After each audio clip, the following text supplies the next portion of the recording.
اور جو باتیں ابھی آپ کے سامنے رکھی گئی ہیں اجمالی طور پر پھر ان کا اعادہ کر دوں۔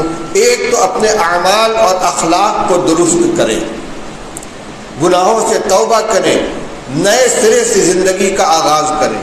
نمبر 2، برادران وطن اور پڑوسیوں کے سامنے اپنے اسلامی اخلاق اور کردار کی وہ تصویر پیش کریں جو مسلمانوں کی حقیقی تصویر ہے، جو اسلام کی حقیقی تعلیمات ہے، تاکہ ان کے ذہن کو گندگی اور زہر سے بھرنے کی جو کوشش کی جا رہی ہے اس کا عملی توڑ ہو۔ اور نمبر 3، دل کو مضبوط رکھیں، خوف و دہشت کو دل سے نکالیں، موت کا خوف دل سے نکالیں۔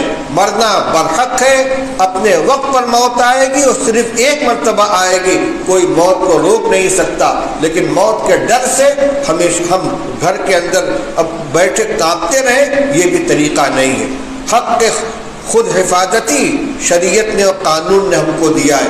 خدا نہ خواستہ حالات ایسے آ جائیں کہ ہماری جان مال کے اوپر حملہ ہو جائے تو ہم بزدل بن کر گھر میں نہ بیٹھے رہیں، ہم امن و امان کے محافظ ہیں، اپنی طرف سے کوئی امن کے خلاف اقدام نہیں کریں گے، لیکن اگر ہماری جان مال عزت آبرو کے اوپر کوئی حملہ آور ہوتا ہے تو صرف نعرے تکبیر نہ لگائے چھت کے اوپر چڑھ کر، بلکہ اللہ نے جتنی طاقت دی ہے، ہمت دی ہے، جتنی استطاعت ہے، جو اسباب فراہم ہو ان کے ذریعے اپنا دفاع کرنے کی کوشش کرنی چاہیے۔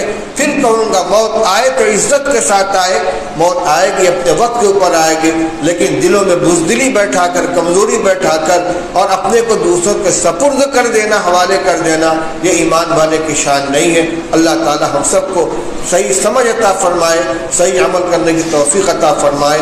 وآخر دعوانا الحمدللہ رب العالمین۔